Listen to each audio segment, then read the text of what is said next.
اگر تم کو لگتا ہے کہ قرآن پڑھنے والا مہان نہیں بن سکتا تو اٹھاؤ ابو بکر محمد بن زکریا الرازی کی زندگی 123 کے اندر ڈاکٹروں کا امام کون؟ ان آپریشن کو وجود میں لانے والا یہی ابو القاسم الزہراوی ہے جو قرآن کریم پڑھنا جانتا تھا۔ پیروں کی نیچے رکھتا ہوں تمہاری انگریزی زبان کو کہ اگر انگریزی پڑھ کر انگریز کی بات انگریزی نہیں سنسکرت میں آؤ، سنسکرت میں بات کریں گے۔ دو شلوک پڑھے ہیں شریمد بھگوت گیتا کے want to be a successful person۔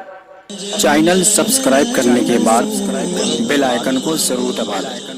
ایک بڑی ہستی اس علاقے کے وہ بھی آپ کے سامنے آئیں گے۔ پہلی بار آپ کے اس دیار میں آپ کے اس علاقے میں میری حاضری ہوئی۔ 159 بچے حافظ قرآن بنے جنہوں نے قرآن کریم کو حفظ کیا۔ ہم میں سے بہت سے لوگ سمجھتے ہیں اس بات کو کہ حافظ قرآن کا بہت بڑا مقام اور مرتبہ یقیناً ہے، اس میں کوئی شک نہیں ہے، لیکن کیا اگر اس قرآن کو ہم پکڑے رہے تھامے رہے تو کیا ہم دنیا کے اندر بڑا اور بلند مقام حاصل کر سکتے ہیں کہ نہیں؟ جیسے اغیار کی طرف سے سوال ہوتے ہیں آپ پہ۔ ابھی تو ایک تحریک چل پڑی ہے مدرسے اور قرآن کے تعلق سے، کئی جگہوں کے اوپر سروے، کئی اسٹیٹ میں سروے پورے ہو گئے، جہاں جہاں خصوصاً قرآن پڑھایا جاتا ہے، قرآن کی اچھی تعلیم ہوتی ہے، وہاں ایجنسیز کے ذریعے سے وہاں سرچنگ ہوتی ہے، وہاں پر تفتیش اور انویسٹیگیشن کرتے ہیں۔ وہ یہ سمجھتے ہیں کہ یہ قرآن جس کو ہمارے بچے اپنے سینوں میں بہت جلد محفوظ کر لیتے ہیں، اس قرآن کو پڑھ کر صرف ہمارا بچہ حافظ قرآن بن سکتا ہے، قاری قرآن بن سکتا ہے، دنیا میں دنیاوی اعتبار سے بڑے لیول تک نہیں جا سکتا۔ میرے بھائیوں میری بات بڑی لمبی ہوتی ہے، مجبوری ہے، لیکن یہ وقت لمبی بات کرنے کا نہیں ہے۔ مختصراً میں پوری تاریخی اور دلائل کی روشنی میں آپ کے سامنے بات رکھتا ہوا چلوں گا۔ اس کے بعد جو میں نے 2 شلوک پڑھے ہیں شریمد بھگوت گیتا کے وہ اسی تعلق سے ہے، اس کا ایکسپلین کر کے میں اپنی بات ختم کروں گا۔ تو ہم یہی سمجھتے ہیں آج کے زمانے میں کہ ہمارا بچہ اگر مدرسے میں پڑھے گا عالم دین زیادہ سے زیادہ بن سکتا ہے، وہ حافظ قرآن بن سکتا۔ ایسا نہیں ہے۔ اغیار تو آپ پر سوال کرتے ہی ہیں کہ اگر آپ کو دنیا میں سکسیس ہونا ہے، if you want to be a successful person and you have to choose the other part، اگر آپ کو بڑا بننا ہے تو آپ یہ مدرسے اور قرآن سے نکلیے، کوئی دوسرا راستہ چوز کیجیے، یہ اغیار ہم سے کہتے ہیں۔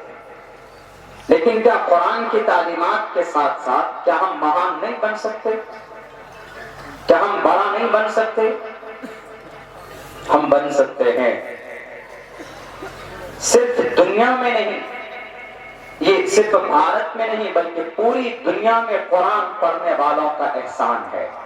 صرف اس لیے نہیں کہ یہ قرآن اللہ کا کلام ہے، پڑھیں گے اللہ سے دعا کریں گے تو اللہ اس دنیا کو محفوظ رکھے گا، شر و فساد سے حفاظت ہوتی نہیں، پریکٹیکلی عملی اعتبار سے قرآن پڑھنے والوں کا ایسا کارنامہ رہا ہے اس زمین پر، اس پرتھوی پر، کہ دنیا کے اور جو اغیار ہیں اور جو قومیں ہیں ان کا نہیں رہا ہے جتنا قرآن پڑھنے والوں کا رہا۔ بہت سے لوگ سوال کرتے ہیں کہ قرآن کریم sent down to the earth 1400 years back، یہ 1450 سال پہلے، 1400 سال پہلے قرآن نازل ہوا، یہ تو اس سمے کے لیے تھا۔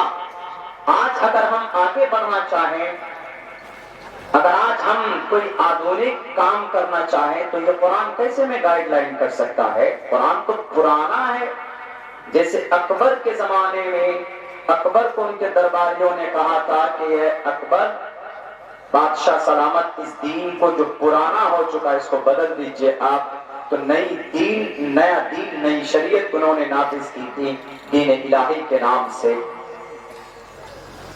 آج کے زمانے میں سیم پیٹرن ہے، سیم آبجیکشن، سیم سوالات، اعتراضات قرآن کے تعلق سے، لیکن ایسا نہیں ہے۔ یہ قرآن اللہ نے 1450 سال پہلے اس دھرتی کے اوپر اتارنا شروع کیا، 23 سال میں مکمل ہوا۔ تو دا ڈے آف ججمنٹ، جہاں جہاں پر جس سمے میں اس کی ضرورت پڑے گی، یہ قرآن گائیڈ لائن کرے گا، ہمیں راستہ دکھائے گا۔ صاف لفظوں میں وہ تبیانا لکل شیء، everything mentioned، everything Allah subhanahu wa ta'ala said in the Holy Quran۔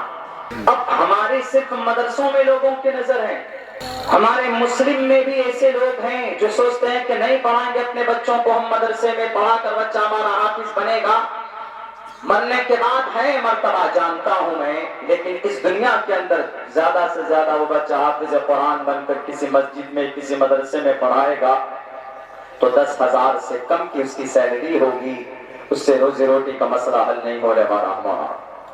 میں آپ کو دعوے کے ساتھ کہتا ہوں میرے مسلم بھائیوں کہ آپ قرآن سے اگر محبت کرتے ہیں، قرآن پڑھ کر بھی آپ دنیا کے اور اکیڈمک کوالیفیکیشن کو حاصل کر سکتے ہیں۔ اور سنیے، اکیڈمک کوالیفیکیشن قرآن سے ایسا نہیں کہ وہ الگ سلیبس تیار کیا گیا، قرآن سے ہے اس کا وجود۔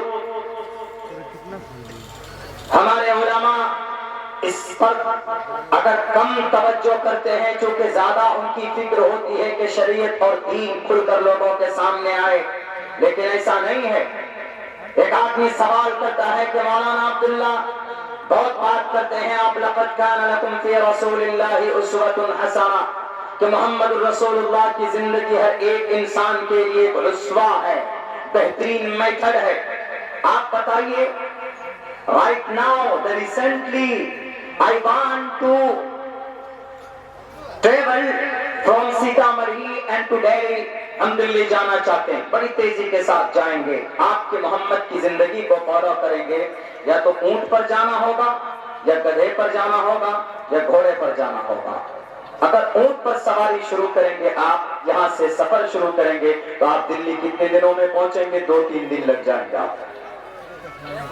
آج کے زمانے میں کوئی اونٹ پر بیٹھے گا تو لوگ کہے گا بے وقوف ہے، لیکن آپ کہہ رہے ہیں کہ محمد رسول اللہ کی زندگی آج بھی اسوہ ہے، بہتر میتھڈ ہے، تو کیسے؟ آپ علیہ السلام کی زندگی کے اندر میں تیز رفتار سواری کا تذکرہ نہیں ہے، اس لیے محمد رسول اللہ کی زندگی ابھی کے لیے منافع نہیں، ابھی کے لیے فائدہ مند نہیں ہے، ابھی کے لیے we are helpless، ابھی کے لیے ہم مجبور ہیں، مجبور ہو کر ہم بلٹ ٹرین کا، راجدھانی کا، ایوییشن کا، ایئر بیس کا سہارا لیتے ہیں، راکٹ کا سہارا لیتے ہیں۔ یہ تو اغیار کے بنائے ہوئے ہیں نا۔ تو آپ کے محمد رسول اللہ کی زندگی ختم ہو گئی 1450 سال پہلے۔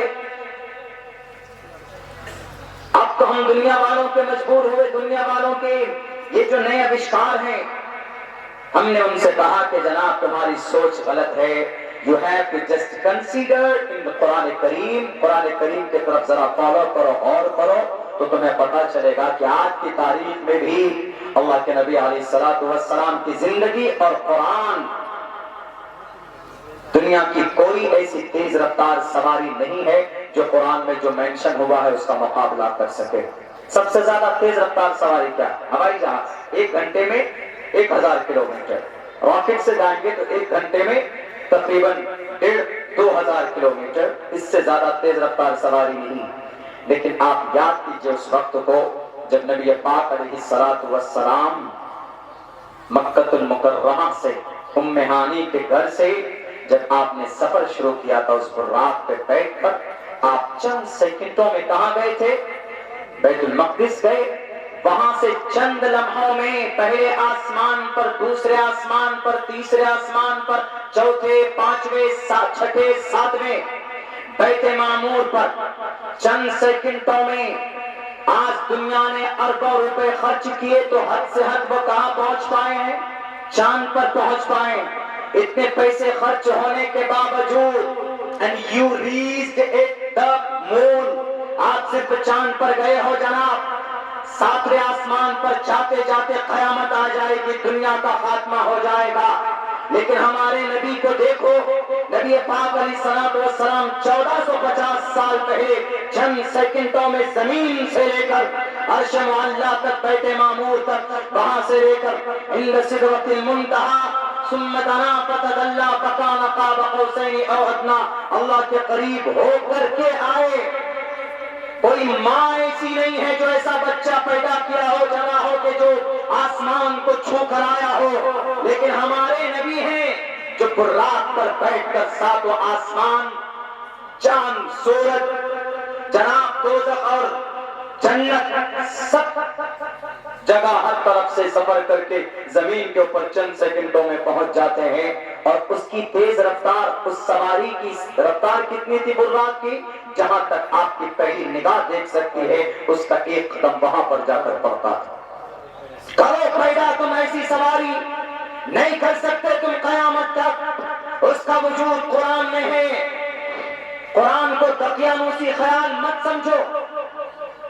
حضرات محترم، جو قرآن کا معجزہ ہے، جو قرآن ایسی کتاب ہے جو صرف 1450 سال پہلے کے لیے نہیں، بلکہ آپ کو جب جو ضرورت پڑ جائے یہ قرآن آپ کے لیے رہبری کرنے کے لیے تیار۔ لیکن شرط یہ ہے کہ ہمیں اس طرح محنت کرنی پڑے۔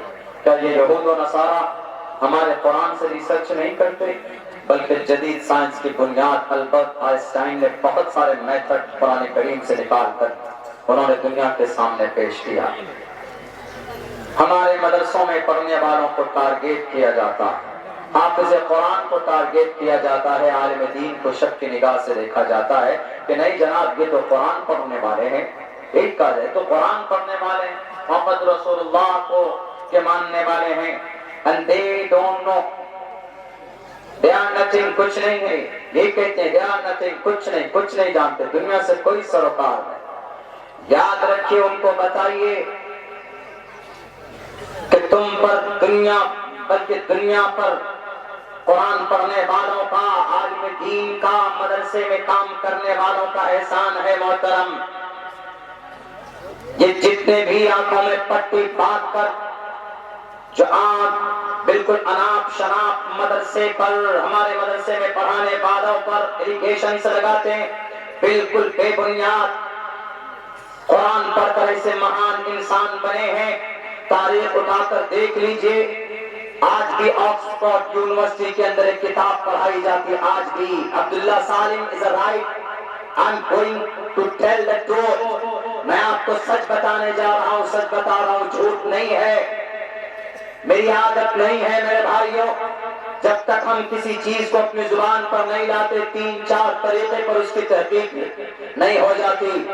تحقیق کرنے کے بعد جب آتھینٹک ہو جاتا ہے تب آپ کے سامنے رکھتا ہوں میں، اور ہمارے علماء کی عادت رہی اور اللہ کا فرمان بھی ہے، اللہ کے نبی کی حدیث بھی ہے، کوئی بھی بات جھوٹی لوگوں کے سامنے میں مت پھیلاؤ، ورنہ for being alive it is enough to spread the message and they don't try to the truth۔ آپ اس کو تحقیق کیے بغیر لوگوں کے سامنے رکھتے ہیں تو آپ سے بڑا کوئی جھوٹا نہیں ہو سکتا۔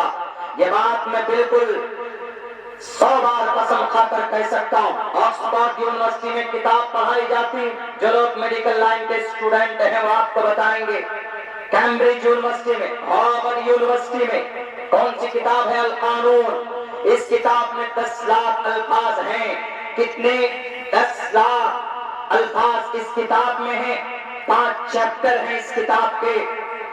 اس کتاب کو آج بھی میڈیکل اور MBBS MD کے جو اسٹوڈنٹ ہوتے ہیں ان کو پڑھایا جاتا ہے۔ اس کے اندر ٹاپک کیا ہے؟ مضامین اس کتاب میں کیا ہے؟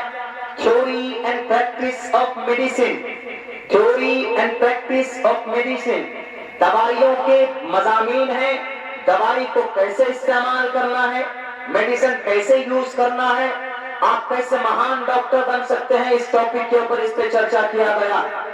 آپ کہیں گے تو بڑا مہان انسان ہوگا جس نے اتنی بڑی کتابیں لکھی، وہ بہت بڑا کوئی پروفیسر ہو سکتا ہے۔ بھارت کی نظر میں دیکھیں تو وہ کوئی IPS یا IS یا UPSC کریک کر کے وہاں پہنچا ہوگا، یا کسی بڑی یونیورسٹی کا کوئی ریٹائرڈ پروفیسر ہوگا۔ آپ یہی سوچیں گے۔